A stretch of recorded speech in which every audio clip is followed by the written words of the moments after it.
میرے نبی تشریف لے جا رہے ہیں، آپ کو آواز آئی یا رسول اللہ، آپ نے یوں دیکھا کوئی نظر نہیں آیا، پھر آواز آئی یا رسول اللہ، دیکھا تو ایک ہرنی گلے میں رسی چارپائی سے بندھی ہوئی وہ آپ کو پکار رہی تھی۔ آپ قریب آئے، کیا ہے؟ کہ آپ کا صحابی مجھے پکڑ کے لایا ہے، میں اللہ کی تقدیر پہ راضی ہوں، مطلب ذبح کی جاؤں گا، لیکن میرے چھوٹے چھوٹے بچے ہیں وہ بھوکے ہیں، اگر آپ مجھے چھوڑ دیں میں ان کو دودھ پلا کے واپس آ جاؤں۔ تو آپ نے فرمایا اگر تو واپس نہ آئی تو پھر، کہ اگر میں واپس نہ آئی تو اللہ مجھے جہنم میں ڈال دے جیسے انسانوں کو ڈالے گا۔ تو آپ نے اس کی رسی کھول دی اور وہیں بیٹھ گیا، اس نے دوڑ لگائی اور پہاڑوں میں غائب ہو گیا۔ دیر گزر گئی تو آپ نے دیکھا وہ پہاڑ سے اتر رہی تھی اور آ کر کہا یا رسول اللہ میں حاضر ہوں۔ اللہ اکبر، اسے خبر ہے میں کیوں حاضر ہوں۔ یہ ہمارے فیصل آباد کا بازار والا 10 روپے کے پیچھے وہ جھوٹ بولتا ہے کہ زمین آسمان کانپ اٹھتے ہیں۔ آپ نے اس کو رسی سے باندھ دیا اور پھر بیٹھ گئے۔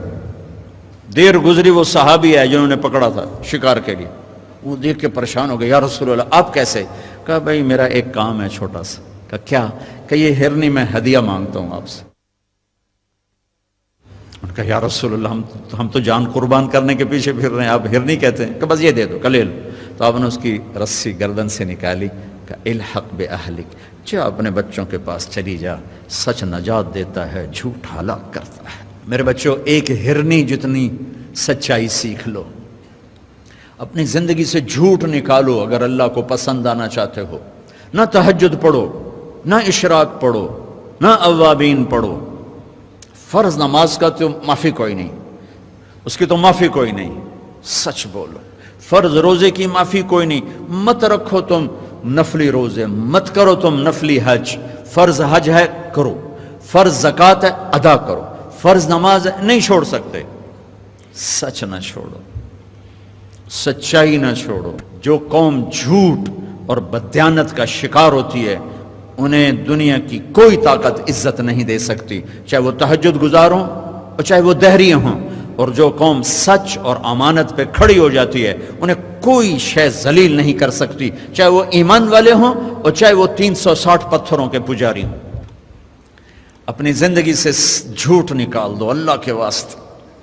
لمبی چوڑی بندگی ہے، میں نے فرض کے لیے تو میرے پاس کوئی چوائس کوئی نہیں کہ چلو اے کر لو تو اے نہ کرو۔ فرض تو فرض ہے، اس سے تو میں نکل نہیں سکتا، نہ آپ نکل سکتے ہیں۔ لیکن میرے عزیزو سچے بن جاؤ، سچے بن جاؤ، دیانتدار بن جاؤ، دیانتدار بن جاؤ۔ جو وقت یونیورسٹی کا ہے اس میں اگر آپ اپنے کام پہ جا رہے ہیں تو یہ آپ بددیانتی ہے۔ یہ خیانت صرف یہ نہیں کہ تم نے پیسے میں خیانت کی، ٹائم کی خیانت ہے۔ یونیورسٹی کے ٹائم میں پروفیسر صاحب اخبار پڑھ رہا ہے، یہ خیانت ہے اس وقت کے ساتھ جس کی گورنمنٹ اس کو تنخواہ دے رہی۔ یونیورسٹی کے ٹائم میں وہ حاضریاں لگا کے اور اپنے کام کو جا رہا ہے، یہ خیانت ہے اس ٹائم کے ساتھ جس کی وہ تنخواہ لے رہا ہے۔ اس کو سرکاری گاڑی ملی ہے، اس کے بچوں کو اسکول چھوڑنے جا رہی ہے، یہ خیانت ہے۔ بددیانتی اللہ کی نظروں سے گراتی ہے جیسے پتھر اوپر سے نیچے آ کر گرتا ہے، اور دیانت آدمی کو لے جاتی ہے 7 آسمان عرشوں تک پہنچا دیتی ہے دیانتداری۔ جو ٹائم یونیورسٹی کا مقرر ہے اس سے اگر آپ گھنٹہ لیٹ آ رہے ہو، آپ نے 1 گھنٹے کی خیانت کی ہے۔ خیانت صرف پیسے جوڑ مارنے کو نہیں کہتے۔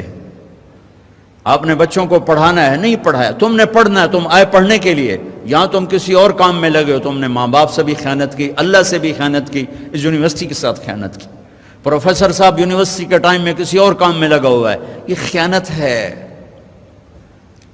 اگر اللہ اس کے رسول کا پسندیدہ بننا ہے تو میں لمبے چوڑے وظیفے نہیں بتا رہا ہوں، چھوٹی چھوٹی 2 باتیں بتا رہا ہوں۔ سچائی، امانت، سچائی، امانت۔ ہمارے ایک بزرگ تھے، وہ ٹیلی فون کے جی ایم ہو کے ریٹائر ہوئے تھے اور تبلیغ کے بھی امیر تھے۔ جب وہ دفتر میں آتے تھے تو تبلیغ کا ایک بول نہیں بولتے تھے کہ بھائی یہ تنخواہ میں ٹیلی فون کی خدمت کی لیتا ہوں، یہاں کوئی تبلیغ کی بات نہیں ہوگی۔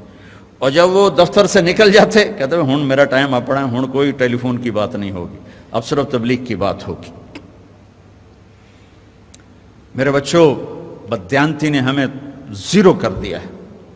یہ تو ایک اجتماعی زندگی کے لحاظ سے میں کہہ رہا ہوں۔